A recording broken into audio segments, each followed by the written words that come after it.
बहुत समय पहले की बात है। किसी स्थान पर एक महात्मा पर्णकुटी बनाकर रहते थे। महात्मा बहुत शीलवान और दयालु थे। जहाँ वे एकांत में एकाग्र होकर ईश्वर का ध्यान करते थे, वहीं दूसरी ओर अपने पास आने वाले दुखी लोगों के दुख का निवारण भी अवश्य करते थे। उनके सद्गुणों और सेवा कार्यों से भगवान बहुत प्रसन्न हुए और उन्होंने एक देवदूत को धरती पर भेजा। देवदूत महात्मा के पास पहुंचा। महात्मा ने देवदूत का हृदय से स्वागत किया। फिर महात्मा ने देवदूत से धरती पर आने का कारण पूछा। देवदूत ने कहा, महात्मन, ईश्वर आपकी भक्ति और सेवा कार्यों से बड़े प्रसन्न हैं, इसलिए वे आपको वरदान में कोई दिव्य शक्ति देना चाहते हैं।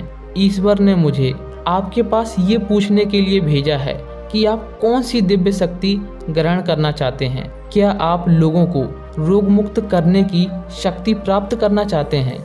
महात्मा ने विनम्रता से उत्तर दिया, हे देवदूत, भगवान मुझसे प्रसन्न हैं, यही मेरा सबसे बड़ा वरदान है। मुझे कोई शक्ति नहीं चाहिए। मैं परमेश्वर के विधान में कोई हस्तक्षेप नहीं करना चाहता हूँ। जब महात्मा ने लोगों को रोग मुक्त करने की शक्ति लेने से मना कर दिया, तब देवदूत ने कहा, तो क्या आप दुष्टों को सद्मार्ग पर लाने की शक्ति लेना चाहेंगे? महात्मा ने विनम्रता से मना कर दिया। दुष्टों को सद्मार्ग पर लाना ईश्वर का कार्य है। भला मैं ईश्वर के कार्य में हस्तक्षेप कैसे कर सकता हूँ? देवदूत बड़े आश्चर्य में पड़ गया। उन्हें विश्वास ही नहीं हो रहा था कि महात्मा ने शक्तियाँ लेने से मना कर दिया था।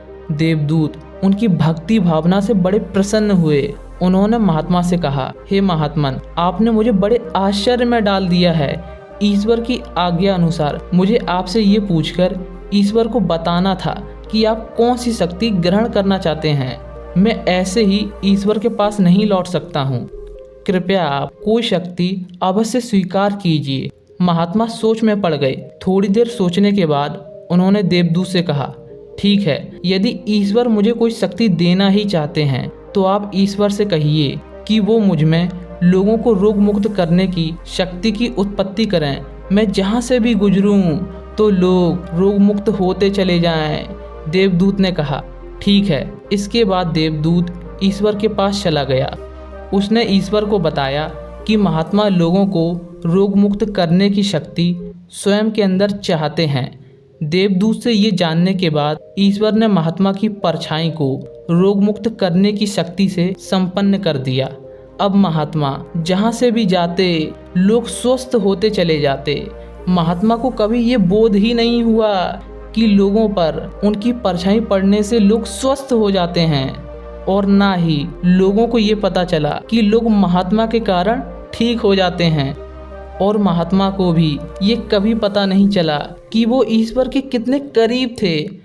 सेवा तभी सच्ची कहलाती है जब सेवा करने वाले के मन में तनिक भी अभिमान ना हो। जो सेवा के बदले नाम की चाहत रखता हो, वो सेवा कभी कर ही नहीं सकता है। एक अच्छा कार्य कभी भी गुमनाम नहीं रहता है। जो निस्वार्थ सेवा और भक्ति करते हैं, वे ईश्वर के सबसे करीबी बन जाते हैं और संसार उन्हें सम्मान की नज़रों से देखता है। आपको ये कहानी कैसी लगी? कमेंट करके हमें ज़रूर बताएं। अगर आपको यह कहानी अच्छी लगी है तो इस वीडियो को लाइक कीजिए और अपने दोस्तों में शेयर कीजिए, और ऐसी ही कहानियों के लिए चैनल को सब्सक्राइब करके बेल आइकन को ऑल पर सिलेक्ट करें।